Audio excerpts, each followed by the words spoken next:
Good evening, everyone, and welcome to the Slay to Success talk show. I am your host, Rochelle Slay Queen Hemingway, and I am the CEO and founder of Slay to Success, which is a leadership and transformational consultant service business.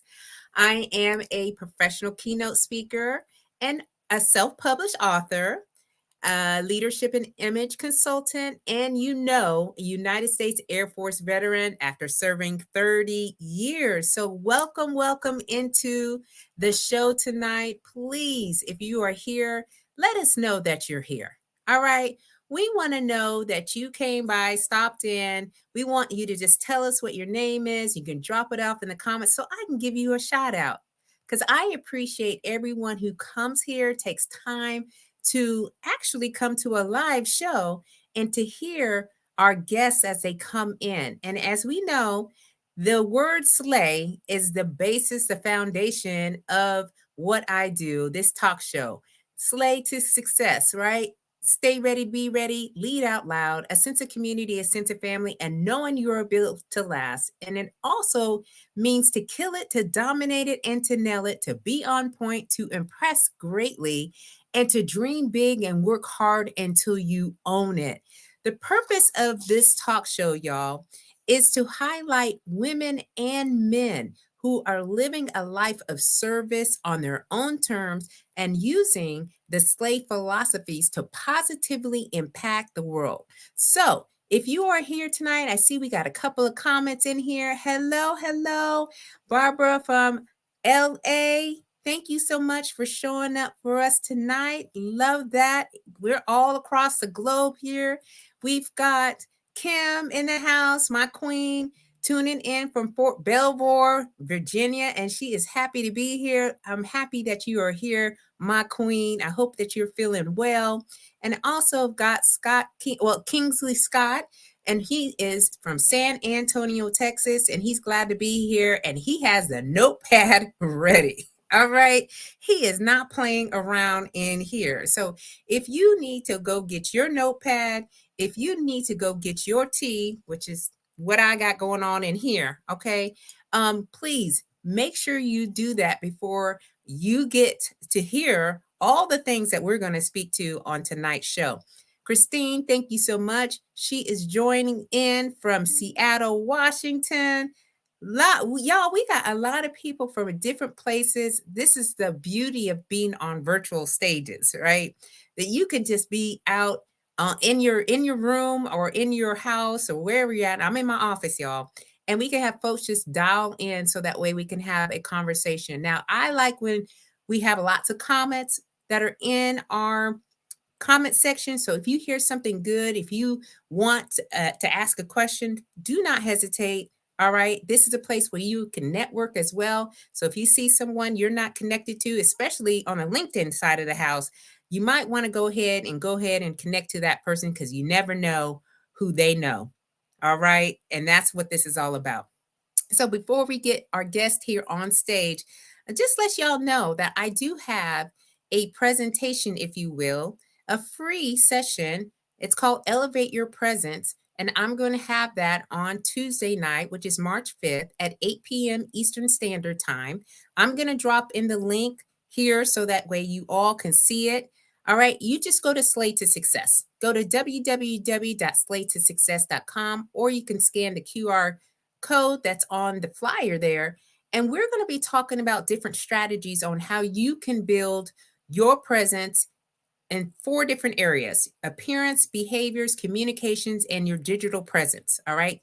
These are the things that I have done since I retired. I retired in 2021. And y'all, I got lucrative opportunities. I got opportunities on top of opportunities. And so you will see me out here. But I am now showing everyone what those key elements are and the blueprint, if you will. So I would love for you to join us. Please make sure that you go to, again, if you don't know and you're just kind of like, well, I'm going to go ahead and put it into the comments here, and then I'll have it on the banner. And you just go to my website because that's where all the information that you need to stay connected to me, that's where it all lies. And I love that, Kingsley, you went ahead and put out your LinkedIn. profile so that way that people can connect to you. I'm already connected to him, y'all. So, like, let's make sure that we're using this opportunity to connect to other people, okay? So, thank you so much for doing that. All right. And again, here is slaytosuccess.com. It's very simple. All right. Just spell it out. It'll pull up and you can RSVP and we'll see you on Tuesday night. Okay, y'all. All right. So who do I have with us tonight? Well, let me just talk through this a little bit. All right. I have with me my friend and retired Air Force sister. Now, she used to be my supervisor, y'all. All right. And she don't mess around. Her name is Kimberly Shirley. She is a United States Air Force veteran who served her country with distinction and dedication and retired at the rank of Senior Master Sergeant, which is the top 2% of the enlisted corps, and she retired after serving 28 years. Her career began as an air traffic controller, and she retrained to the aerospace medicine field, where she worked many years in labor and delivery, emergency room, and ultimately served in the role of the superintendent of multiple medical groups. Okay. So her career culminated in the first sergeant role alongside her husband. Her youngest daughter followed in her parents' footsteps and joined the Air Force, served in the medical career field, and is now a first sergeant as well. The three of them served 6 years on active duty together. So it's a family thing, y'all. All right. Their oldest daughter resides in San Diego, California, and works for the state in youth probations. Now, after retiring, Miss Shirley joined the Federal Civilian Service in 2008, where she managed the Sexual Assault Prevention Program, assisting all sexual assault survivors within the military and family member community for Edwards Air Force Base in California. So, wanting to gain new skills, she changed careers and began working in the security information field, ensuring the security of classified information and equipment. Ms. Shirley now holds the position of the Air Force Test Center Deputy Inspector General, managing inspections and overseeing the complaint resolution program for the headquarters staff and 3 subordinate wing inspector general officers. Her hobbies include singing, shopping, and traveling. So please welcome her to the stage. Hi, Queen. Well, hello, and thank you so Hello. much, Rochelle, to invite me back Yes. once again. Can I have a Yes. little moment for a shout out to all my Facebook family and friends that have signed on and logged in to check out the show and see what things are about? And I hope I do you all proud. Oh, I know that you will because Just many of gonna the be things me. that I know that I do today are from lessons that I learned from you. So, Wow, how and we're many going to be years talking ago about was that. that? Wow, Mm, the 90s, late it 90s. was in the Yeah, 90s. So, y'all, Interlick I Turkey. joined the Air Force in 91 and I was stationed in Turkey from 95 to 97. So Yeah, that's where we were so at. that's where we met. That's All where we those years ago. met. And that was our best assignment. Third That, world yeah, country, Muslim country. It was our best assignment.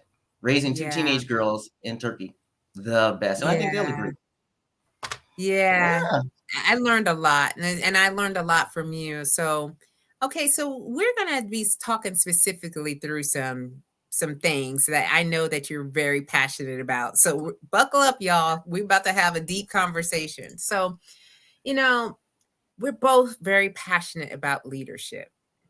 Yes. Yes. Okay, and Very we've been important. there, done that, and gotten the t-shirt like 10, 15 times over, okay, about the things that we have seen, the things that we've been part of. So tell us a little bit about, you know, your journey, first of all, from where you were living at to getting into the military, and then tell us some lessons learned from, doing the leadership roles that you had in the military. And then we'll flip it on into what you're doing now. Okay. Okay, so that's really easy. Born and raised in Cincinnati, Ohio, to very strict religious parents. And so leadership started in the home.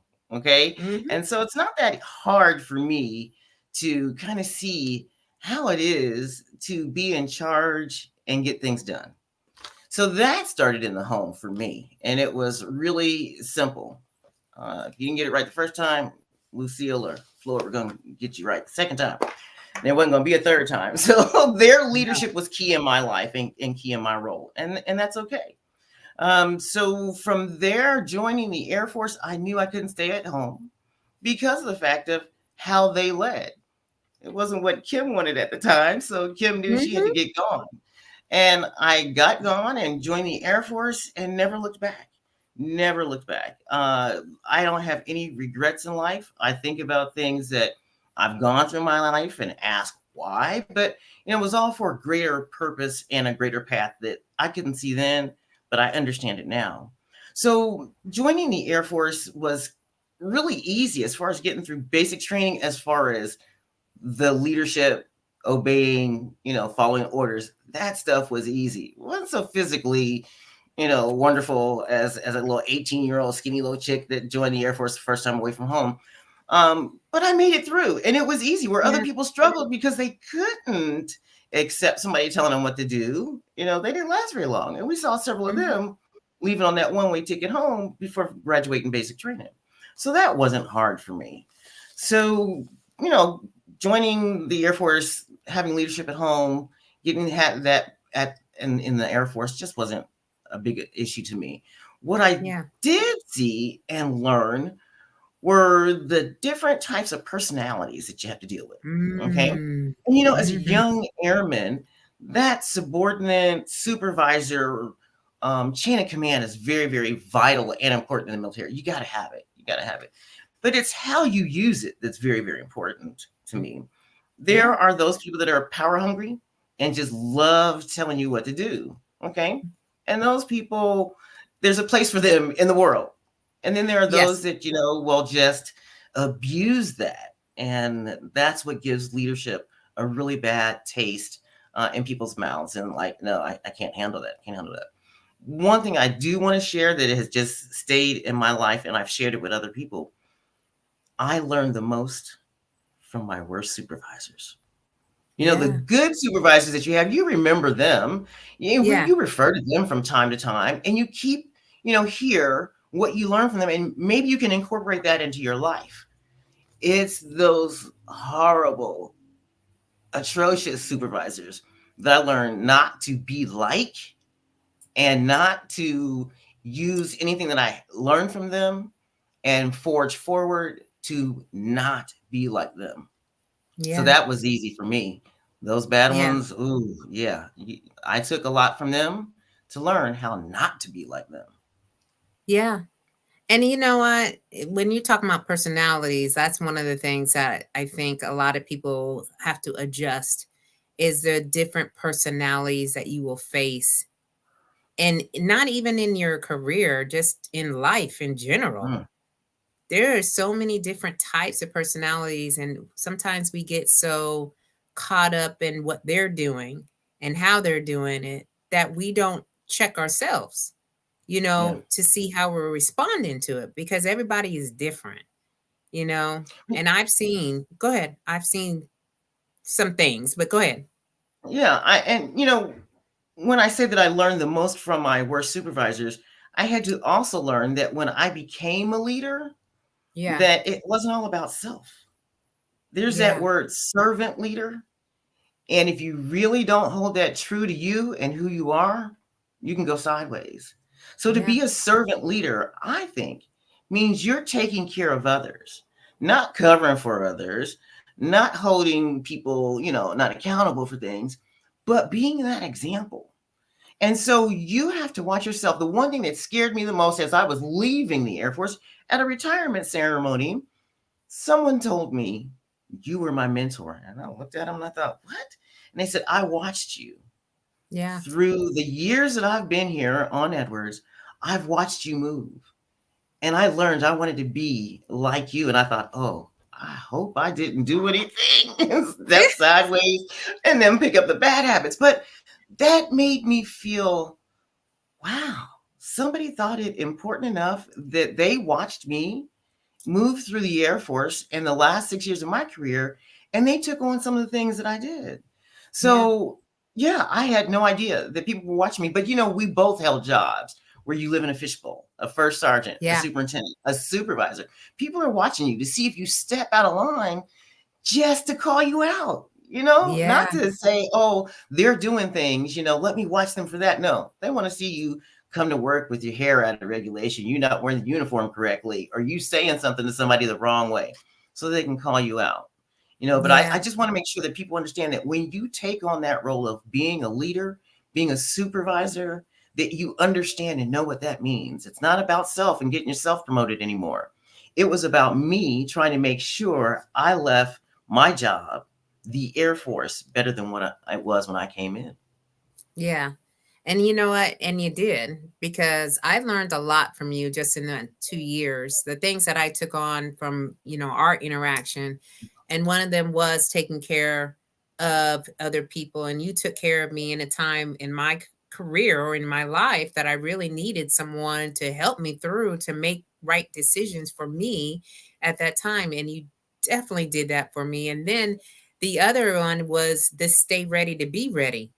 Mm, All right, because I remember when you asked us to come back in service dress blues. I think we were to come back on the Monday, and you told us on like Friday so we can be a part of this event. And I didn't have my stripes. Like I had the older stripe on. I think I had mm, A1C on, and I was supposed to have senior airman. And it taught me a big lesson because that weekend I was with, the girls that I hung out with. We were in the dorms trying to sew on these stripes. And I was like, this ain't gonna be able to work. But it taught me like you need to be prepared and ready for certain things, even when in the lull times, right? Where we think mhm. that nothing is happening and something stops, comes out and there's an opportunity. It's like, well, what do you do with that opportunity? All right. So, that taught me a huge lesson in that. But yeah, you are a mentor. People watch us. People are watching us now. I mean, it doesn't matter. Yes. It's all through your whole entire life. If you're out making positive impact in the world, people are watching you and they won't ever tell you what you're Yeah. doing. All right. They'll just be Mm-mm. like, you know, they just like drop in every now and again. But that also teaches me to do the right thing. All right. To be that person to do the right thing, even when it's hard. People to Yes. make when you make the right decisions for the right reasons, um, no matter what you do, some people will be upset, but you just got to keep moving, right? And you've got to just know in your heart that that's what you made a decision, and that's what you're going to go for. And if it doesn't work out, then you go back to it. Um, so yeah. I know there's some folks that follow me on Facebook or are friends with me on Facebook that may not be military affiliated. And so this leadership thing doesn't just extend to the military and your work life. It can happen and you can be that informal leader. And we just don't use that word in the civilian sector or in our personal lives. So here's what I like to refer to that as is there's this phrase that I didn't coin, but it's called straighten your crown. So Mm, please help me when we are out there moving in our spaces, no matter where they are. If you see something wrong with me, if you see that I'm stepping out of line somewhere, help me straighten my crown by coming over to me, pulling me aside, and say, hey, I know in your heart you wanted to do something good, but it came out a little foul. Let me know. Don't let me walk around, and I've always said this, with excrement from my nose, and you don't tell me. Help me yeah. out. So Yeah. it's not all about that supervisory, subordinate relationship. Leadership can be anywhere. Help us out when we are in our spaces, out in the world. Help us out. There's nothing worse than seeing somebody doing something in the streets. And what do? Hang our heads and roll our eyes, suck our teeth. And we have to be careful because we know in this day and age in society, you can't always approach people. We know that. No. There's some Yeah. folks that have tried that and things have gone not so well. But Yeah. we kind of know when it's safe to step forward and say something, do something. So I ask you, if you ever are with me, see me around, help me out, hook a sister up by letting me know, hey, Kim, you, Yeah. something's your pants are sack. You let me know. Lipstick is Yeah. all down here. Get me right because I'm gonna do it with you. I'm gonna do it to you, Yeah. and in the most polite way that I possibly can. It's never to embarrass or hurt anybody because Lord knows that can come my way just as well. So, Gary and I both being first sergeants at the same time. Funny story. People would say things like, "Oh, there's two first sergeants in law enforcement desk." Somebody would call from the security forces or the police would call because you had somebody in your unit that may have gotten picked up for DUI, or many times they were in jail in Los Angeles for me. Yeah. So they'd call the law enforcement desk. Can I speak to Sergeant Shirley? Which one? Senior Master Sergeant? Which one? Which one? Ma'am? You know, so you got to be careful. We don't know who things might be intended for sometimes, but yeah, there were times where Gary and I, got mixed up for first sergeants, and there were sometimes people would say, "Ma'am, can you come get me and study?" No, he's got to come get you. But people would say, "Oh, you all are different first sergeants," and we are. If we Yeah. saw the same person in the parking lot, would just say they didn't have their hat on, Gary would run up to him and get in their face. "Hey, man, what's wrong with you? Where's your head covered?" I'm the type of person, I'll walk up to you. "Hey, my name's Sergeant Shirley. Not sure if you know, but you're out here without a head cover. Do you know that?" Yeah. Shake that. And he was like, "Oh, Reproach. no." And he was Yeah. he was using that kinder, gentler Air Force before that term was even really coined. And so we had different personalities, but there's a way in how my mother used to say it. You can tell people to go to Hades and make them like it. And she Yeah. used to have people thank her. My mother was one of those prominent women in the church. And when she would go up to tell somebody to try to make corrections, that thank you, Miss Bridges, Sister Bridges, that kind of Yeah. thing. And I've Yeah. not gotten that down just right, but I try to be mindful of when I try to go help somebody, if it's incorrection or if it's just, "Hey, I'm not sure if you're aware, do it in the vein in which that you want somebody to speak to you. You Yeah. know, Yeah. I Yeah, think that would make life so much it's a easier. skill. It's a skill, Yes, right? And yes, yes, and this skill has to be developed. And so it takes practice and seeing what the response is on the other side, and to know if you need to make some adjustments based on the yes, persons that you're, facing, and as yeah, well as the circumstances surrounding it. I mean, there's a right. whole lot of things that you got to be thinking about as you're approaching someone to quote unquote correct them or to get them onto the right path.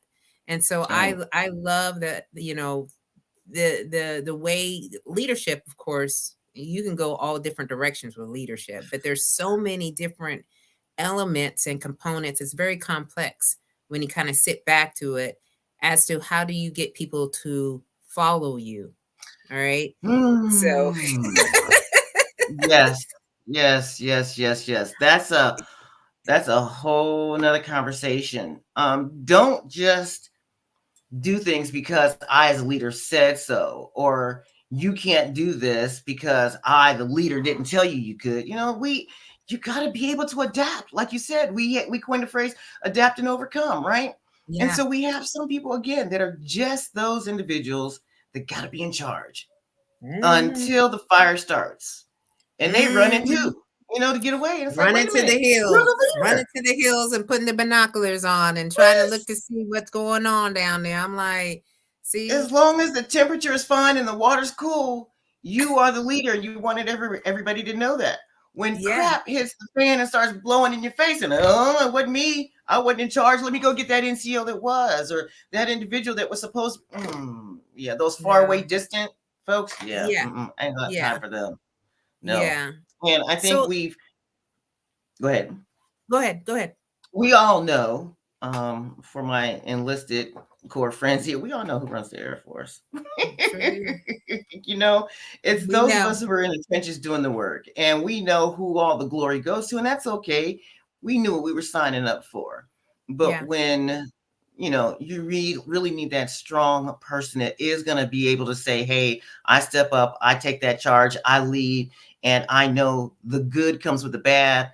Anytime you get praise for any of your folks, I'm going to get that. And so goes the negativity. You got to get Yeah. that too, because that'll Yeah. change you, that'll help you grow, and that will make you better. If everything Yeah. was rosy in life, I don't think we'd be on this show. No. Yeah, yeah, We would not. Because, yeah. as we gotten a little bit more seasoned and matured in the military setting in the Mm, Air Force, we knew like there were some days ahead of us that were going to be hard, and they yeah. were. So, but at the end of it all, you learn so much, not about only about other people, but you learn about yourself and how Ooh, much you can yes, handle, yes, you yes, know? yes. And So, I'm it's still like, struggling with that. yeah, I I think am. A we lot all of are. people, I think a lot of people looked at me and see this strong-minded person. But if you were to ask me how to describe myself, I would say a closet introvert. And I know people are going crazy. Kim, an introvert? Yes, yes, yes, yes. I work well in social settings. I love to talk. I guess you can see that. Mhm. But truly, I don't think I'm all that extrovert. I love to be out, have fun. I can socialize, but I'm just as happy and content at home. And a Yeah, perfect example of that, I thought I would struggle through the pandemic. When COVID yeah, hit, first of all, I was non-believer. I was like, this is gonna last 2 weeks because I know how the military is about folks being at home and working. There ain't work really being done if you're at home. So I'm like, this ain't gonna last long, y'all. We're gonna be back here in 2 weeks. And I remember it was 20 March 2020 when they sent me home with a computer. And I'm like, we're gonna be hmm, back in 2 weeks. Don't y'all worry about it. yeah, And those 2 weeks turned to 2 more weeks and then a yeah, month. Folks yeah, was dying by the yeah, thousands. And I'm like, yeah, this is serious. And so there wasn't even talk about coming back to work. And I'm like, I don't know if I can handle this. I mean, I was a hard worker, don't get me wrong, but I'd like to get out the office and walk around. I was one of yeah, those walk about leaders, so I just didn't think I could handle it. And now I'm not so sure I could ever go back to the office. But they make me practice one day yeah, out of the week. I have to go yeah. in, know They how want to to see act you. and Yeah, and dress. So yeah, yeah, I still I telework most of the time, but I do go into the office and I enjoy that. And especially in my job, I've held jobs that people just don't want to see you coming. First sergeant, yeah, folks running, right? The sexual assault response coordinator. Folks did not want to hear the briefings, the lectures, until I want to say, and I'm not bragging on myself, but I told myself if I ever got an opportunity to do public speaking, I was going to make anything I did engaging. And yeah, that was my charge as the SARC. I never want, because I have been in some briefings, Rochelle, where you want to poke your own eyes out. You'd be like struggling because to you get through know these what? briefings. You're like, not again. Oh, how often do we have to? And so I knew that was coming with the SARC. But Yeah, people knew me as a first sergeant, so I think that helped in my role. People knew that yeah, they could come talk to me if they had to. And when I did my lectures, the Air Force, as you know, will give you scripted course, text to say, but I always wanted to make it engaging. And how do you take a subject as dire, as important, but as heart-wrenching as a sexual assault and turn it into something that will make people listen? And so hmm, I practiced that. And I yeah. spent many hours in the mirror. Oh, Lord, I'm being transparent, telling my secrets, Hey, this is talking what to this show is myself, about. going through my speeches. Yeah, Like I said, they'd give you the standard text to say, but I was like, okay, I can do this, but I can add to it and make it very interesting. I filled the base theater at Edwards multiple times, and I never will forget. There was one time the base civil engineer was in the theater and folks was along the wall, and he was like, Kim, you can't start the briefing. We got to get these right. folks out of here. We can only have, Fire. 963 folks in here. That's enough seating. We can't have fire. I was like, oh. Here I go out to the center stage, the microphone. May I have your attention? The base civil engineer is here in the audience, and we can't have people blocking the fire exits. So we're gonna have to ask you all to leave and come back, and sucking of the teeth, rolling of the eyes. Like, this is not the way to start off my presentation, but we got that. But Hey, look, I I'll had to take make that it. all day if you're going to come in here and throws and want to listen to this type of briefing. All right. So I had to make it interesting. And so I Yeah. got my audience engaged. And I Yeah. wanted to make sure that it wasn't just me talking. Folks don't like to be picked on in the audience, but you got to make it engaging. And I never will forget, there was an engineer. So the mission at Edwards is test and engineer.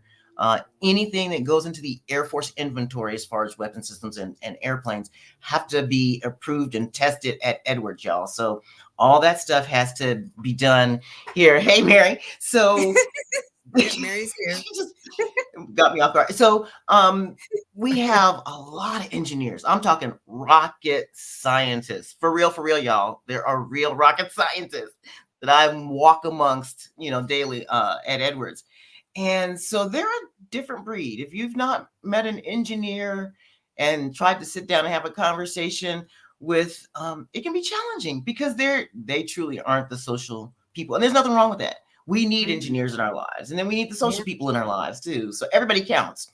But I had a very well-respected senior engineer come up to me after one of my lectures, and I thought, oh no, what's he gonna say? And he said, Kim, I just gotta let you know, I hate this topic. And I was like, yeah, Carl, I understand. He said, but I got to give it to you.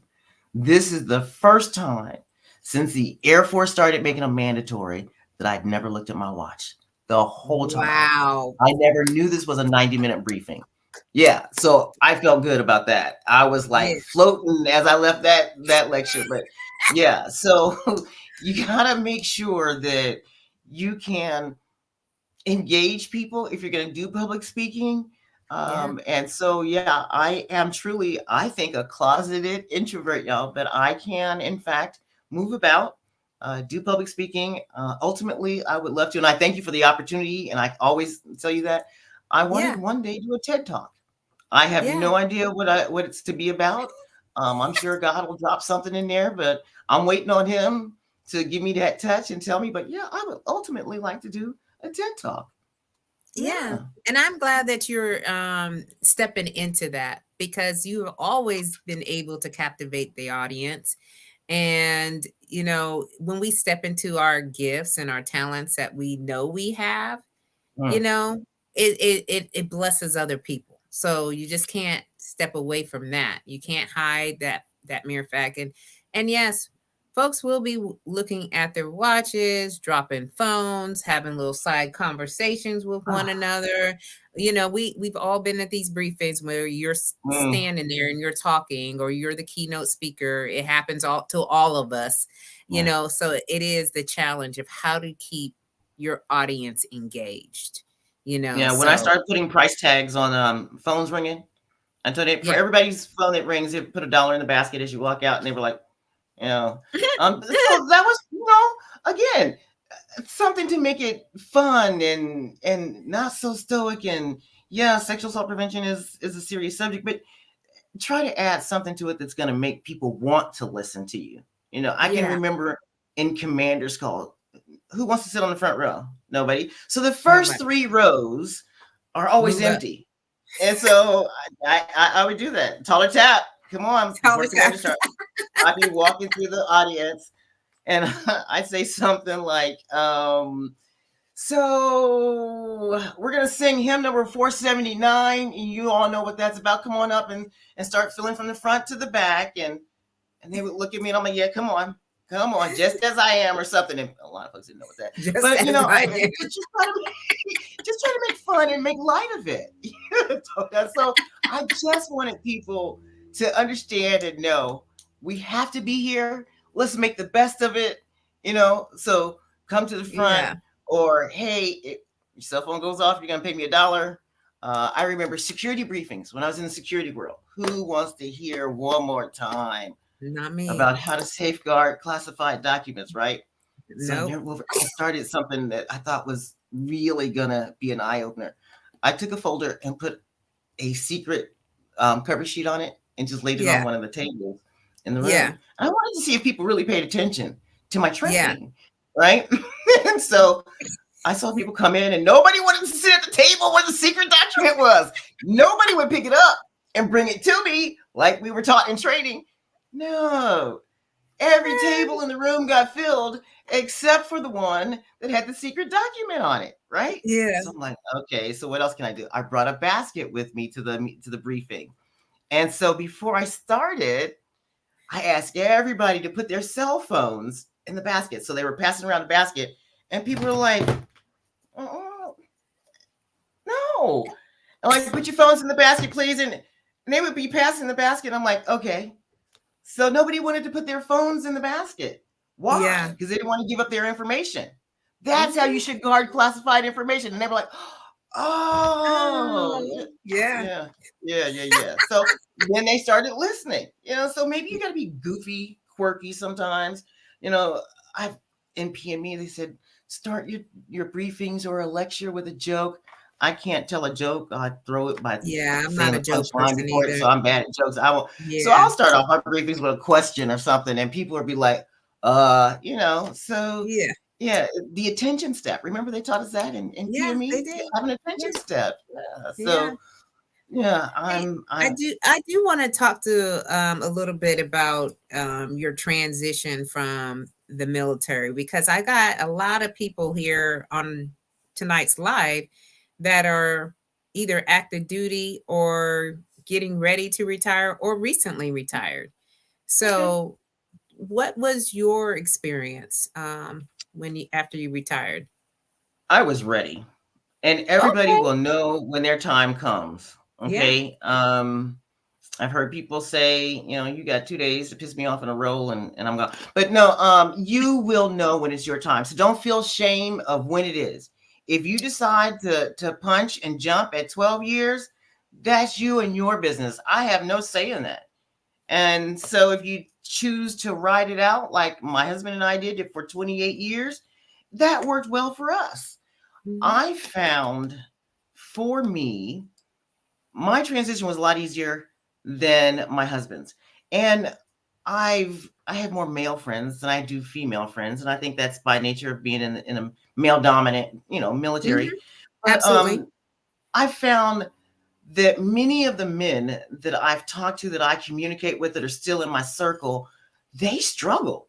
I mean, Why is that? Gary, so I'll just for our household for Gary, he extrovert, just hard charging, um, dominant person who loved the military, ate, slept, and drank it. He's a military brat. His father was in the Navy and retired. I think him and Gary may have been on active duty 3 years at the same time. His father in the Navy and Gary active duty Air Force. And so Gary went straight from a pink ID card to getting his own. Shall I tell on myself how old I am that we had Yeah, green pink ID ID cards back then? cards. And so he joined the military straight from home, just as I did, and was very deliberate in everything that he wanted to do. And I think we all find that we have a first sergeant somewhere in our career that made an impression on us, and either we wanted to Yeah. be like them or lead like them, take care of people like them. And so Gary had a first sergeant early in his career that he just said, hey, this dude made leaps and bounds of change in my life. And so that's what he wanted to do. So throughout Gary's career, he attained everything that he wanted to. And he was a fast burner, senior airman below Mm, zone, staff first mm, time, tech second time, step promoted to master, senior at like 13 or 14. And he did not want to make chief. He didn't want to give up his diamond. And he knew that was going to happen. yeah. So he was fully immersed in his career, ate, slept, and drank it. And so when it came time for him to retire, being the male provider that he has always been in our family, in my life, he was just unsure of where to go. He had that Mm, structure. For 28 years of our lives, we knew what to wear, when to wear it, where to be, where to eat, all those things. And it's not that we couldn't do it on our own, but when 28 years of your life, you already know, and the hardest thing I had to do was learn what to wear and pick out Mm-hmm. every morning to go Mm-hmm. to work. So for That's why him, I'm here, y'all. and I'll tell you about that. So for him, it was that structure, that routine. And so he didn't know what he wanted to do. And I think that was what was so fearful. Yeah. Financially, we were set because for 3 years of our lives, we lived on one paycheck and he never knew it. He never knew it. So I knew financially we were going to be okay. But he just struggled with, oh my gosh, what do I do? What do I do? And Yeah. so he got a group of, see, he's that type of person that he can persuade people. He got 4 other first sergeants to go to truck driving school because the Air Force, but at that time, I don't know what it's like now, would pay for a trade before you got out. They had Yeah. tuition assistance. And he found a trucking company, talked 4 of the first sergeants into going to truck driving school. They went to truck driving school. They all got their, what was it, Class C driver's CDLs. license to drive those CDLs. big trucks. And Yeah. so Gary had a fascination as a kid traveling in the military, seeing the big truckers go down the highway. You do this, and they went, and he just loved that. He sucked it up, and he said, one day I want to be a truck driver. He became a truck driver. The money is off the chain, y'all. Money is off the chain. However, DOT, Department of Transportation, yeah, they have rules about, the number of hours. I just didn't feel it was safe. And I told him, look, all money ain't good money. So I don't Sure want you ain't. doing this forever, and so he always wanted to get in law enforcement. So he was happily go lucky just driving his truck. And one day got a call from California State Police. And it was like, hey, we got a class date. You can go to the academy. And he was like, okay. So he did that. So Gary has had every job he's ever wanted in his life. He just struggled making that transition because he was scared of being without a paycheck and without working. Me, on the other hand, I Yeah. was ready.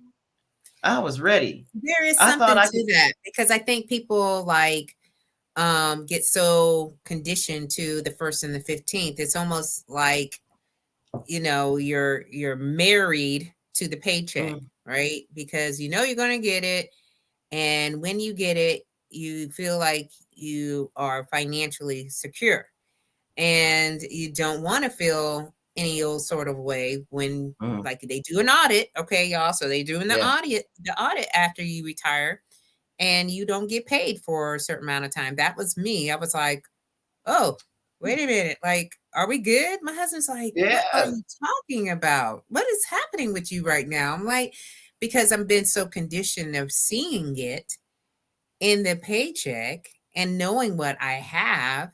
And he's like, you guys, there's something wrong with you. I was like, but you know what? Those are like some of the little things that you kind of go through because it's the mindset. Like I'm huge on mindset too. Like having the right mindset when you do transition. So that way when you're out to do whatever you're trying to do, and that could be different career. Like some of us are doing different careers, some of us are starting our own businesses, and that takes a different mindset. So Yeah. so I think I he could. always go ahead. I'm sorry. I think he too was so in tune and structured by the military. He got into another paramilitary organization. Yeah. Again, not Yeah. having to worry about what to wear, where to be, when to be.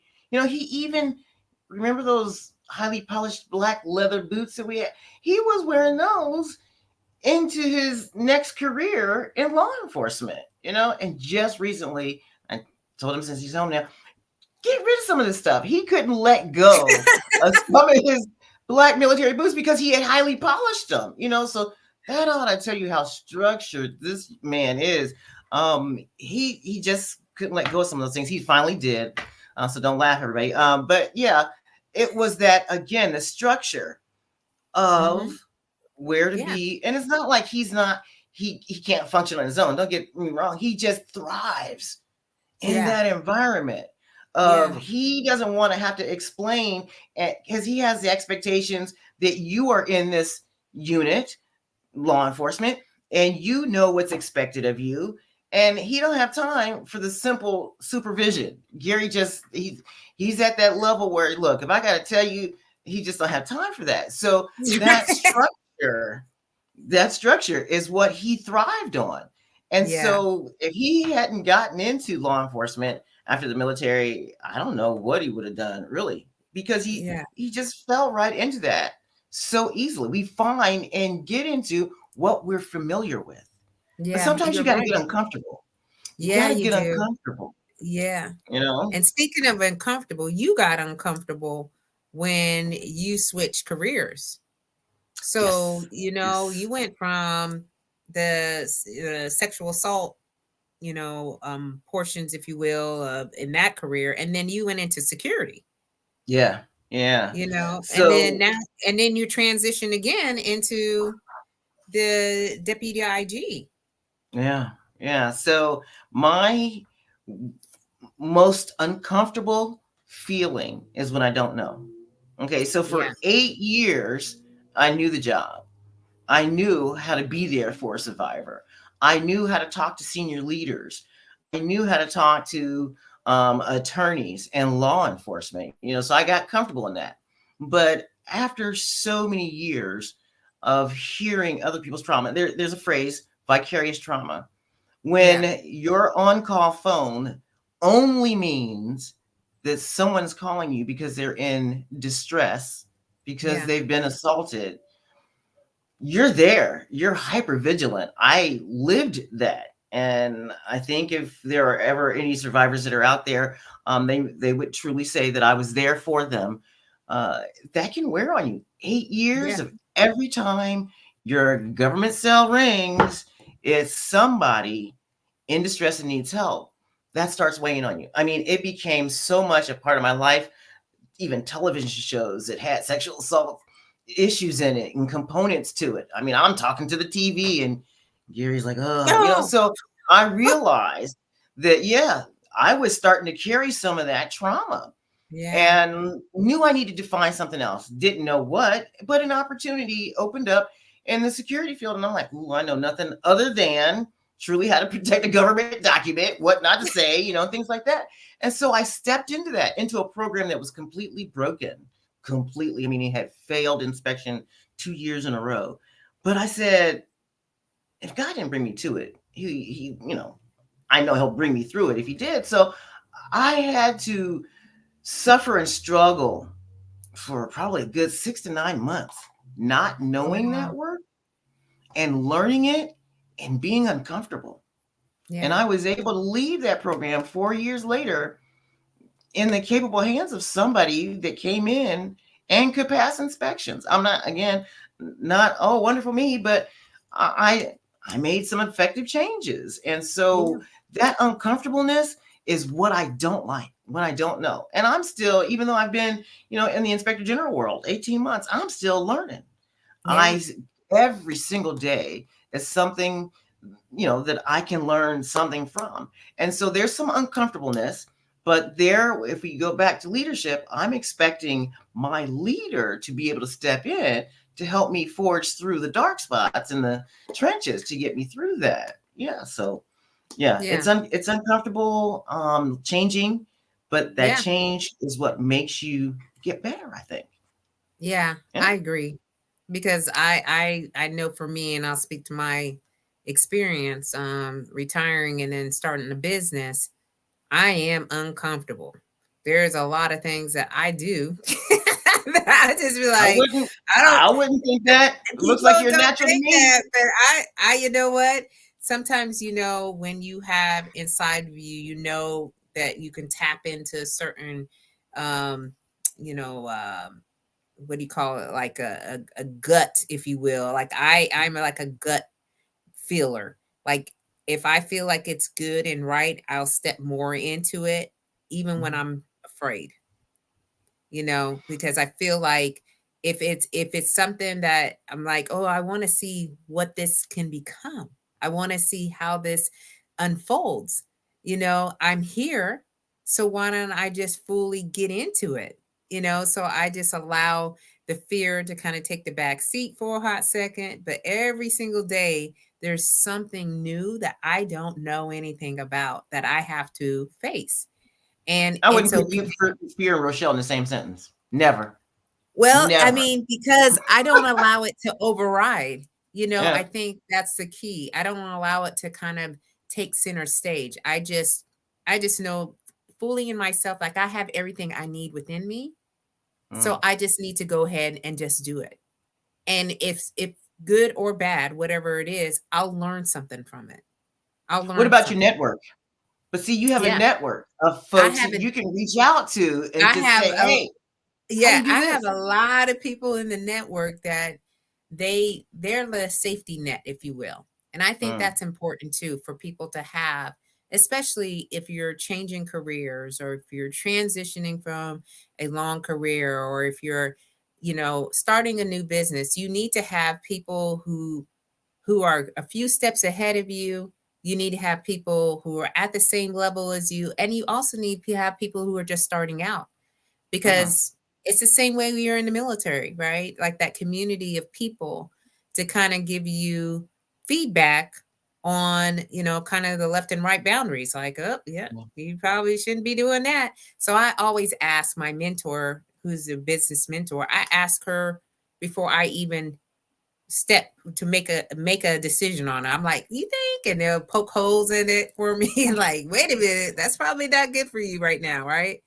But I think that's important to have this uncomfortable, like sense anyway. Like when you feel like Mm. you're so comfortable that you can do it in the back, like in your sleep, back of your hand. Yeah. It's just probably that's probably something that you need to think about. Like, okay, well, maybe I need to do something a little bit differently to challenge myself.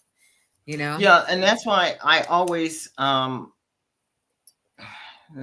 this probably sounds going against what I said earlier that I'm an introvert, but I like to have a cadre of people that do different things so that Yeah. like you can pick up the phone and ask questions of. My husband just asked me today, he needs a favor, with some fingerprints. So, he comes to me because he'll tell you, I don't got no friends, which is probably true. No, he's just, he is not social. Anybody that His knows my other friends half, he's are not your social. friends. Share alike, right? But Yeah. so he's not on any social media or anything like that, but he knows that I have a cadre of people, and it's not using people because people call me just as much, and I'm willing to share just as much Yeah. because I want to see us succeed. And when I say us, Yeah. I mean everybody. I Yeah. want to see us succeed. So if you tell me you're trying to do something, and Kim, I know you've done this before. Hey, Kim, I know you've been mistress of ceremony before and you've done scripts. Hey, can you do this or that? I'm more than happy and willing Yeah. to share because, see, there might be a time where I might need something from somebody that can help me, Exactly. and that's only to get better. So if we Yeah. don't have that sense of trying to help somebody, we close off opportunities for not only ourselves, but for us to be successful. We Absolutely. got plenty I of critics 100%. in the background. Let me tell you, we got Plenty. everywhere you go, there's somebody that'll criticize you. But Yeah. let's be that agent of change to help somebody to Oh, get yeah. somewhere. You know? Absolutely. Yeah. I think too, when we have done a long stint of service, when someone calls us who's, asking questions. I was just on the phone with someone earlier today who served in the Air Force, and she's just like, I just want to ask you questions about, branding, and like an author. And I was like, yeah, let's what we talking about? What you need help Yeah. with? And just to be able to give that person a sense of relief, like, Mhm. okay, I was thinking about this, or just wanted to hear somebody who was doing it, so you don't sound like you're the only one thinking it. And that's why we have these networks. Like in LinkedIn, again, I that is my that's the ground that I'm stomping in right now. Is where I have built a community of people in there that truly are looking for assistance and support. And I have a lot of conversations with people, and so I love that. I'm an extrovert, as most people Yes. know, so I'm always out and about. I do not like staying I inside. remember I am not airmen that came throughout person. the clinic. Hmm. Yeah, I had to be out. Yeah, I would be out in clinics when I was, we were working in Turkey, and Sergeant Shirley at the time would be trying to find us, looking for us, because I was always roaming around in Chi, the clinic. Tamara, Brian. Yeah. Y'all was Chi, always out yeah, and we about, but were, that's okay. yeah, That's, yeah, but that's yeah. okay. But So, you mentioned, oh, I'm sorry, go ahead. no, go ahead, go ahead. So you mentioned branding when Yeah, you first invited me on the show. Hey, Kim, these are some of the organic conversations we're going to have. And I'm like, branding? What do I know about branding? what But do then I you know? started to think about it. I told you it was really hard for me to make that transition to the private sector to start with my wardrobe.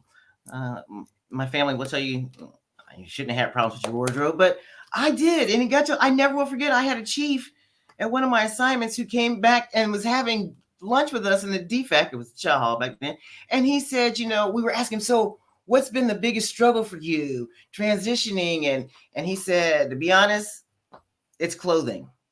I Yep. couldn't wait. I was like, any opportunity. We used to be able to pay $5 to wear civilian clothes on Friday. Did you ever do Oh that? yeah, Was that ever in your time? Yeah, we could pay $5 to wear civilian clothes until we got a wing commander one day who said, if yeah, you want to wear civilian clothes, go ahead and find you a new job on the yeah. outside. But I we did don't it for know a if they do fundraiser. that That's now. what we did fundraisers, That was we made some money that day.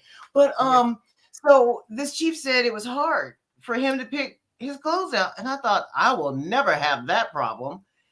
And I started and I was like, oh yeah, I do, because maybe because I had so many different choices or whatever. But right now at 9 o'clock every night when I was going in the office every day, it was like an alarm went off in my body, which never did. But I mean, mentally, 9 o'clock every night, you could find me in my closet because I'm putting together my whole outfit to include the accessories, the belt, the jewelry, the ears, yeah, everything. That is just me. And Yeah. so there'd be times the kids call or Gary looking for me. Oh, it's 9 o'clock. She's in her closet. Be in the Yeah. closet. Yeah. So it's called being prepared. And I hate that in the morning being rushed. I have a routine. Oh, Here we go again. Structure, y'all. I live with structure, and that's helped me in my life. It helped me in my careers. That structure. I cannot in the morning. If I have a wardrobe malfunction, I'm lost in the morning. So, like I said, I am getting out. If I'm wearing slacks, I got the belt. I know the jewelry I'm gonna wear. I know how my hair is gonna be fixed, maintenance free. But yeah, yeah, I am that structured. yeah. Maybe a Well, you little know what? OCD or Branding whatever. to me, what I realized was, the way that we presented ourselves in the uniform, our image, if you will, you Mm-hmm. had to have a certain image to get certain opportunities. They weren't just Mm-hmm. going to be putting Exactly. anybody up in front, okay? Nope. Nope. And so the way that we would make sure that our uniform was sharp and it presented a look that they would say, yeah, oh yeah, she's looking sharp, or we would love for her to be here or there. I just converted that into the civilian sector, but in a different twist. Like, I have a twist on it. So I encourage everyone to build a wardrobe around their lifestyle. So, Okay. for my lifestyle, like, I speak, I, also go and take AJ to basketball, and he has basketball games. I also, go to church. Like, there's so many different Uh-huh. elements to what I have. Uh-huh. So I need options for each one of these things, along with the accessories and the purses and the whatevers. But what I chose to do is to pick the one color. And if everybody knows, my color is pink. So I build around the pink. Everything you see is around the pink, and it makes it easier for me. I'm like, I can get dressed like I did when I was in the uniform. You tell Mm. me I got 15 minutes to get dressed to go somewhere. Let's look. I take this thing and just do, and I'm out the doors.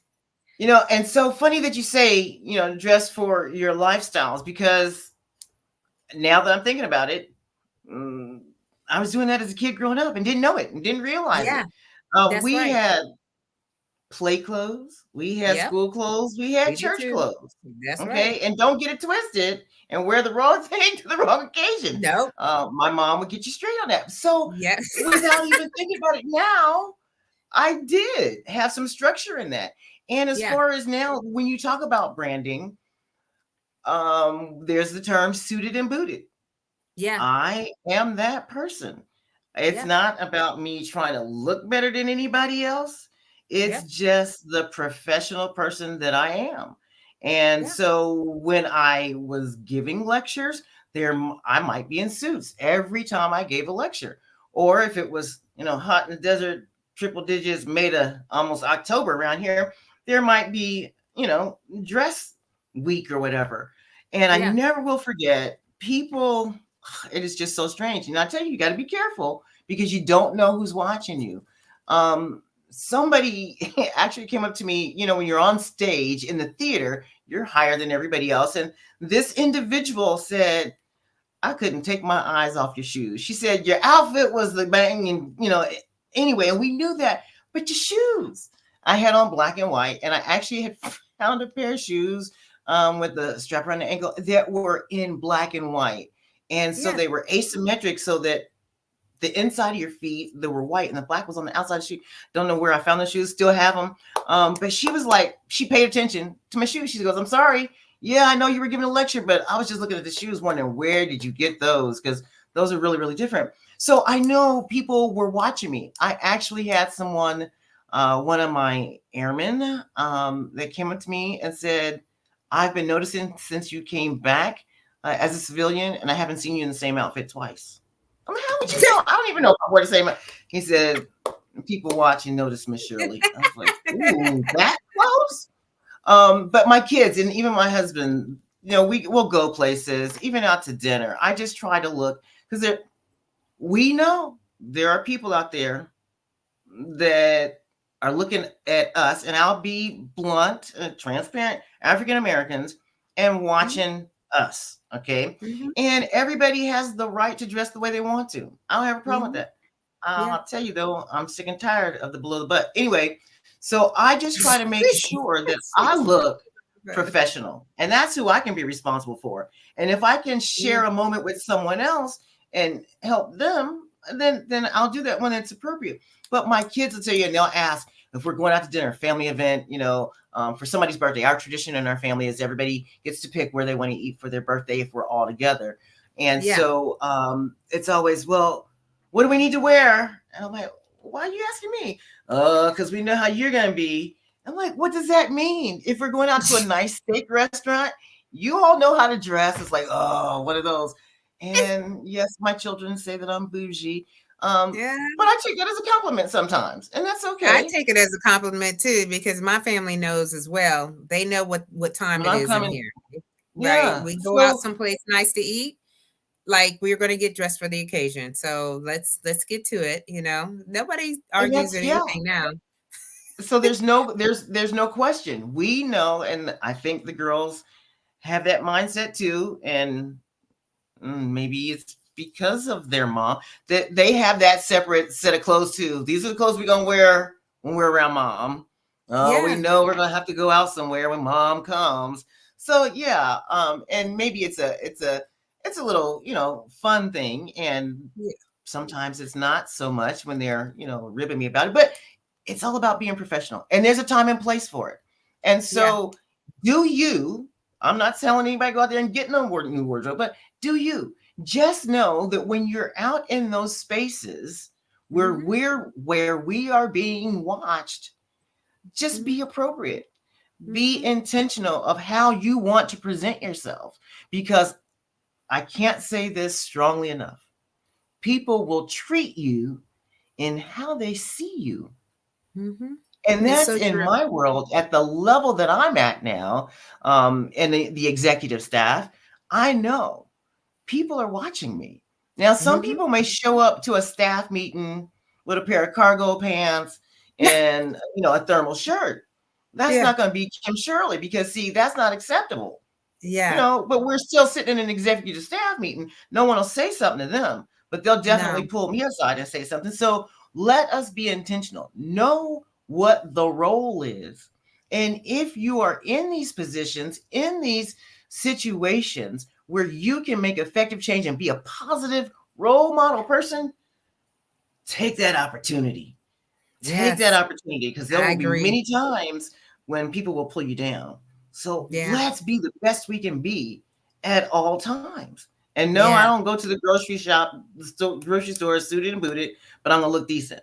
I couldn't yeah. wear a headscarf, rollers when I was growing up out in public. That did not make it outside our doors. And Not I ours live by either. that even with my daughters. We will not. If you see one of them Shirley girls now in the commissary out in the public with a hair bonnet. Oh, don't let me. I don't mean to poke no eyes. A hair bonnet, slippers, and pajamas. You need to call me. Call me. Just Call call me. Miss Shirley and let her know, y'all. One of her babies My are out daughters. there My daughters. acting No acting better. like they don't know what No time hair it bonnet. is. No slippers. No pajamas outside your front door. Yeah. And I'm gonna live the You know same. what? I just think that, like you said, everything that I speak to when it comes to your presence, because people only got a hot second to really take First in that impression. first impression, Mm, and that's kind of what they'll stay with for a while. And it's not only just about the appearance. I also talk about behaviors, your what you do and how you do it, and then your communication style, as well as what you're presenting online. All right, mm-hmm. because again, my phone is right here. Okay, everyone can look up anyone at any time. All right, and if you Mm-hmm. got stuff on your phone, like if you have your profiles, whether or not social media, like people use their social medias for a whole lot of different things, and Yes. that's your prerogative. All right. But what I help with is for people to really have that digital presence that they can be, I don't want to say proud of, but like they can look to and Just proud go, of. you know what? That is me. That's who I am for real, for real. All right. I'm just not out here just willy-nilly. I'm putting out things that I want you to know that I care about, that I put some thought into it about, and I just didn't do a random. All right. Mm-hmm. Because sometimes when people look up themselves, like Google yourself, because I challenge people to Google themselves Yeah. all the Mm-hmm. time. Google yourself and see what pulls up. Half Yeah, I the haven't time met him you in a don't while. even know what people are saying about you, or you may have some things in there from your past, and we all got a past, okay? Yes. So you may have some things from your past that you weren't so proud about at that point, that is still lingering. It still somehow made it on there. So I talked through the whole gamut, because I think that the whole package, if you will, that especially as you are trying to look for opportunities, advancing in your career, you Yes. know, and you looking to see why other people get in advance and you're still at the same point. I'm like, okay, from top to bottom. All right, let's kind of look to see, make a scan. All right, and let's do some adjustments if we need to get you that opportunity, because it may just be one or two little things. And If it, so you have okay, said so much. You have said so much in just that little package. So I had a friend who was okay, looking for a wait, no, job. hold on, Kim. Okay, so y'all, we've been here for a minute, but we're gonna stay here, Oh, okay? So we're gonna stay here. So if you got to go, that we know, all right, but I we're gonna thank be here you, for a minute. Yeah, we thank all you my for Facebook being folks. here, but Yes, we're gonna yes, get yes, into yes. this subject real quick here. So I had a friend who was looking for a job, and you know, had the whole resume thing, email address, phone number, all this kind of stuff. And I said, okay, so if you're looking for this kind of job, and it was going to require her getting a background investigation to get a security clearance, I said, so you can shoot me your resume. I'm not the best, but I'll give you the feedback that I can offer and help you along. And I looked at her email and I'm like, ooh. So I got her on the phone. I said, okay, so let's go over this. I haven't read the thing, but some things are just jumping off the page at me. And I said, I'm looking at your email address. And so when your email address is pretty young thing 54, at whatever, you got to be careful. Yeah, What you do do. you want the hiring official to really know about you? Wait, I Okay? gotta put that. Wait, what was it again? Pretty hot Pretty thing. young, pretty Pretty young hot thing. thing. Oh, Pretty hot pretty hot, thing. Yeah, yeah, hot yeah. thing. You may not want to use that in an email address where you want somebody to email you congratulations or so sorry you didn't get the job. So let's be intentional about the email address that we have, and make sure that it's she put it in there, didn't she? Make I'm just sure saying. I that mean, we are really putting out there what we want people to know, right? And then the phone, your voicemail. If you have on there, hey, this your boo, you know what to do. no. And just think if somebody's trying to call you back, say, hey, we want to interview you. What are they thinking when they get okay? So you think I have seen some things, okay? So be intentional about those kinds of things. And I'm not saying don't have them, but think about, do I want a separate email address, one for my friends, Yep. that are friends that I, hang and play with or whatever, and then Yep. one that's professional that you want somebody to get back at you on for professional reasons. And there's nothing like it. I mean, I heard them even as in all my jobs, when you have to call people back, when I'm trying to call you to tell you, hey, you need to fill out the paperwork to get your clearance reinvestigated, and I get all kind of stuff. There have been some ratchet ones out there. Be professional and intentional. If you're going to use that phone number on a resume and have somebody call you back, what message are they going to hear? What Mm. message are going to be they hear? So be mindful of that. Um, your social media. I can tell you, the last 6 years of my life, up to in the Air Force, last 6 years of my Air Force career, up to present life now, I have been in high profile jobs. Just got to tell you, Mm-hmm. high profile jobs. I've reported to commanders, senior leaders in the military. And so you are looked at with great scrutiny. You live in a fishbowl. People are looking at you. And so I always had to make sure that I was that professional over and above um, most others. And so, in saying that, with my social media, I have to be careful. I have great opinions on a lot of subjects, but that's all they are, Mm-hmm. opinions. And opinions are like armpits. Everybody's got some, right? Everybody's So got some. you gotta be careful. You gotta be careful. And again, I'm not trying to pipe anybody down, shut anybody up, take away freedom of speech, Yeah. but I have to be careful. Again, the only social media I have is Facebook. I'm not high speed into Instagram and Twitter and everything else. I don't have time for that in my life, right? And so Mm-hmm. I have to be careful what I say. And I have found in my years, the one of the most disheartening things are people that I served with in the military that raised their hand like I did, took the oath, and said they would defend the Constitution for which we all fought for, um, say the things that they do on Facebook. I call them keyboard warriors Mm-hmm. because I often ask myself, is this what they thought about me while I was on active duty serving right Mm-hmm. beside them? I Yeah. have seen senior officials that have befriended me on Facebook, and the things that they put out there, I have unfriended many of people. Yeah. Many people. Yeah. You are not going to insult me, talk about me after you have lived in my house for 6 months. Yes, I had an individual lived in my house for 6 months free and got on social media and said black people smoke dope and get on welfare. And I had to make sure that this was the same individual. I had to look at the name, the different ways to spell the name. And I was like, he didn't say that. No, Yeah, he didn't. Not after he slept in my house, ate my food, and didn't give me a dime. See, that was one of yeah, them backdoor drug deals he was working with my husband, and I didn't know about it, so I'm thinking he's paying my husband.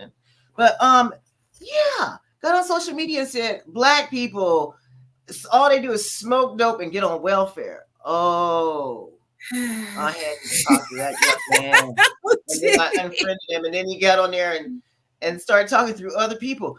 I can't believe that Kim will get mad over something like that. And it's like, man, don't leave it. Just leave it alone. Don't go back to You her. just Don't gotta try leave to that find. alone. No. So Yeah, I went around the circle to say all that because I find people get to be brave on social media. Be careful what you say because it can come back to bite you, it right? does. I cannot, as an inspector general right now, that may be called upon to do an investigation, have anything on my social media that's going to show any bias toward any group of people, subject, religion, politics, whatever. I just can't do Yeah, it. Now, I have an opinion, but I got to keep it to yeah, myself. And I know that. And so I just refrain. But we've got people, and that's okay. Freedom of speech. I fought for you to have that freedom of speech. You yeah, go right ahead. But yeah, just know and be careful about what you say, where yeah, you say it, to whom you say it, because it yeah. can come back at you. It's Yeah. true. I got a couple comments here too. So Tiffany Mm, says, my husband had this conversation with his brother that he needed to be cautious of the things he put on his Facebook. He had pictures of him smoking on Facebook and doing things that were unfavorable to a professional setting. And that hiring teams look at potential hires' social media accounts and determine if that's the kind of person they want to hire. He was awestruck. His brother mm, was awestruck by this, but this is the world we live in. We live right. in a digital age society. Okay. And because we do, people have access to them. Right. So you want to be mindful of what you put it, especially if you're looking for opportunities. That's why if you say I want to be position myself and I'm trying to, have a certain reputation, okay. Well, Right. you can't be out here, just be out here. All right. Right. Let's talk about that. And then of course your daughter said, "No, I don't I didn't even know she I was I don't go out to the store in my PJs. So, mama, you're on. doing right." Oh, well, thank you, Alicia. Your mama Yeah, taught so I you won't be getting well. any phone calls. Thanks for tuning in. Yes. Thank you Yeah, all so for be being here. careful. Don't get mad when you smoking that blunt and then figure out you got to take a piss test and then you fail it and wonder why. And then I don't do that. I don't smoke. I get people to write character reference letters, but they then show this picture of you Oh, on yeah, no. Facebook. Come Yeah. on. And you know that once some people aren't believers of the fact that Yeah. once it's out there, it's out there. And yeah, Yeah. you can take it down. It can be taken down, but it's never fully deleted. There's some people in our society that don't believe and understand that. Yeah. Yeah. Yeah, You're so right. be intentional and know what's coming down the road. And Yeah. I'm not saying I'm that saint. I've made some missteps in my life and will continue as long as God gives me breath. But I'm trying to be wise and intentional about where I put things, where I say things, who I say them to. Mhm. And you mentioned being your true, authentic self. Okay. Yeah. So I have some concerns and some issues about that. Yeah. I haven't, for a long time in the workforce, been able to be my true, authentic self. And it bothers me. It bothers me. And I try to just make people aware of that. So, what do I mean by this? Here's the long and short of it. So, I cannot change the color of my skin. Mhm. I will forever be a proud African American. No ifs, ands, or buts about it. I'm not going to apologize for it. Mhm. Um, but there are so many times that just by me showing up the way I am, that I can be discounted. And so that's why maybe I go overboard in the way I Mm, look, in the way I dress, in the mhm, education that I get, mhm. and the way I talk. Okay. Yeah. I truly believe that there are people that will look at me and think, before I even open my mouth, that I'm a, and I apologize in advance if anybody's name out there is Shaniqua. I don't mean it to be negative. It's just a colloquial name that people will associate with being African American. And what are some of our gestures? Putting the hand on the hip and rocking the head. People expect that of you sometimes, or will try to push you to that level. And I pride myself so much by not giving people what they want to see. Mhm. And so I know there are times when people have tried to push me to that level, and I don't give them that. And then they're like, oh, wow.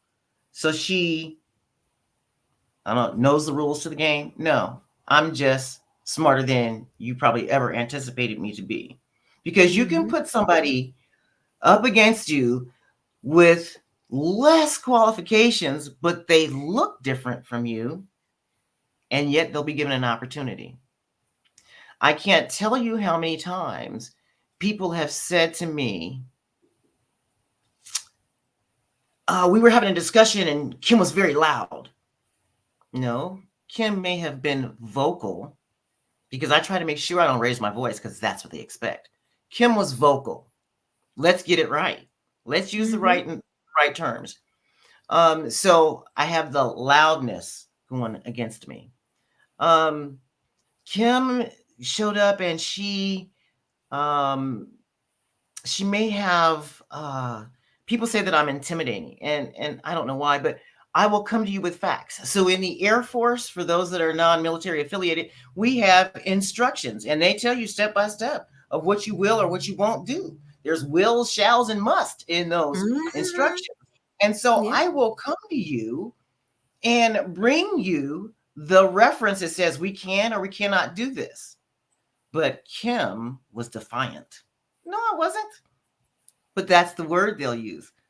What are some of the other things that people have said about me?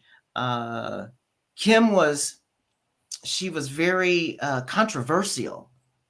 Well, you're in a staff meeting with senior leaders, and a white male can put their fist on the desk and use a foul language, every, a foul word here and there, and they Facts. are passionate about what they're saying.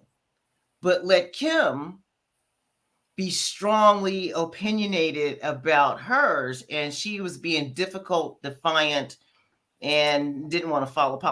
Yeah. So we have to be careful. We have to be careful. So I have not been able to, for many years, show up as my true, authentic self, an educated Black woman that knows how to speak without using ebonics. And yet now I'm intimidating to people. I'm not going to change. You can't take away my education. Well, I You're not think going to I talk yeah, away with. I think that, all what you said is facts, okay? Facts on facts. And I've experienced the same as you have, for Oh, sure. And I think one of the things that I really tried my hardest was to stay true to me, uh-huh. to You just must. for what I believed in, what I knew I was capable of doing.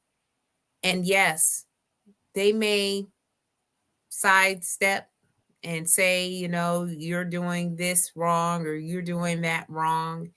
And there's a lot of overturning, if you will. I had to overturn all of these negative connotations Uh-huh. that were always coming at me for whatever reasons. People have certain reasons for why they did what they did in my experiences that I had. And I had to find for me, my authenticness is how how did I speak through that?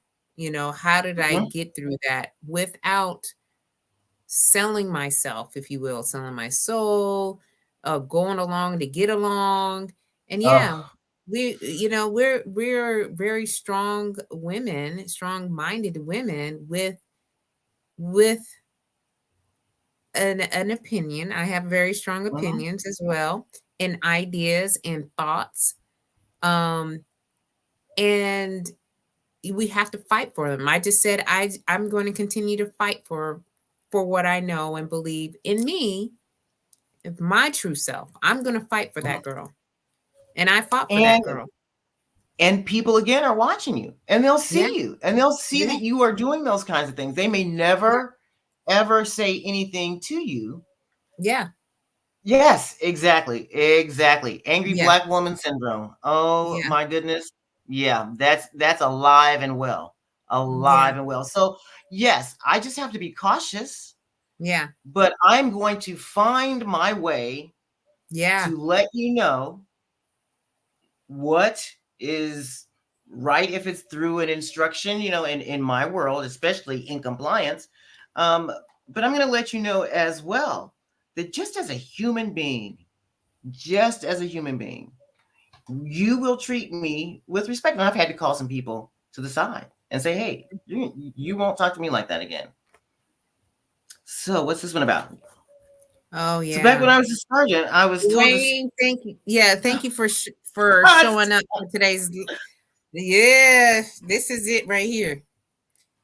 So he's saying, y'all, back when he was sergeant, he's told to stop all that God stuff. You're not gonna make it, and if you do, your Marines are gonna take advantage of you. Thank God they took advantage of me. Leaders want their people to be successful and rise to higher heights than them. Godly character is not a sign of weakness, and love never fails.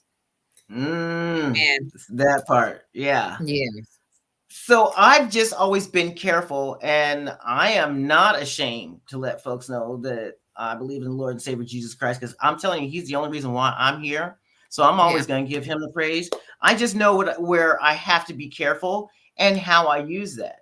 yeah, Because there was a point, I think things happened at the Air Force Academy some years back where people were talked about proselytizing and things like that. So I'm just really careful. But hey, if I can work in the man who made sure that I'm still here, because I almost checked out at age 32 and age 44 while on active duty. I know from whence my help cometh and the reason why I'm still here. So I don't have a problem with that. I'm just careful. I'm yeah, and considerate. Yep. yeah, And I'm not gonna stop. Oh no. Yeah. yeah. There's a way to do it. There's just a way to do it. There Yeah. is.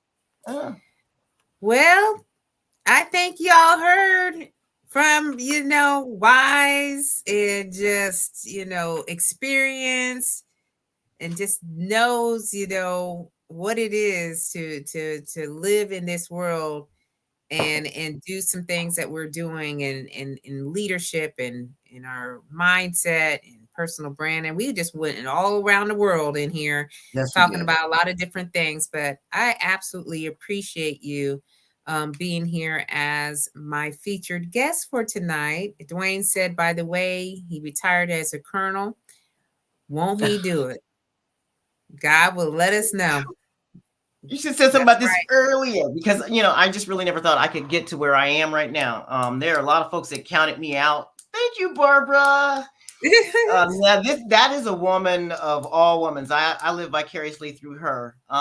But yeah, there were times that people actually told me I wasn't gonna get it. In my last job, someone told me you will never get to be in a position of senior leadership because you can't write. Now they're shaking in their boots because of the position that What? I have. Yeah, You I just be had writing somebody all that the told time. me that I couldn't have gotten this far without knowing how to write in the military. But anyway, Writing it up yeah. all the time. I can now laugh, but there was a point in my life, in my career, where I used to take that stuff seriously and held it to my heart. But I know I can do better. There are new things that I have to do to make myself better, and I'm always trying to learn. So Yeah. yeah, and he will do it. Look where I'm at now. Yeah. So Yeah. thank you, Rochelle. Thank you. Can't thank you enough. Yeah. Again, for having me as another guest on your show. I will love to come back again. Just let me Yes. know when. You can throw me in sometime if somebody fails to show up or something, or you have a urgent need. Hopefully, I can be of help and assistance. And I'd like to thank each and every one of my Facebook family and friends, coworkers, family that showed up. And I'm sure you have a lot of feedback for me. I'm ready for it. Thank you again. Hey, I'm trying to get better. If I'm gonna do a TED talk, throw it Yes. at me. Throw it at me. Yeah. I don't want to get there and look like a fool. I gotta Yeah. represent some people, and I want to do Yeah. it You're well. gonna be I want representing to do it us well. because we're gonna be I like, want to we do it know well. her. We know her. Yeah, I think I can get a Well, good y'all, outfit together. right. Don't you worry. I'll get you dressed up. All right. There you You go. won't be going out there just looking any old type of way. All right. You No, will my be kids won't working let me either. the sleigh way. Okay. All So right. y'all, thank you so much for those that were hanging out with us tonight and for this extended session of this show. And I love the fact that you all are, very talkative and supportive and appreciate your attendance and your participation. Don't forget, y'all. Please don't forget. I'm going to be having a session on Tuesday night. So if you are still interested in this session, you can go to the www.slate to success. You can go there. You can scan the QR code. You can go and scan this. I mean, it's in the comments, so you can pick it up and just cut and paste and copy and paste into your Google, if you will. And we'll see you there. So thank you all for being here tonight. As we always say, keep on slaying until you can't slay no more. We will be back here next Sunday at 7 p.m. Eastern Standard Time. I have another guest for you, and you don't want to miss that episode. So have an amazing week, a slay amazing week, as I say. And we'll see you all later. Love y'all. Thank you for Peace and joining blessings us. to all. Bye-bye. Bye, Rochelle. Take care. Bye. Bye bye.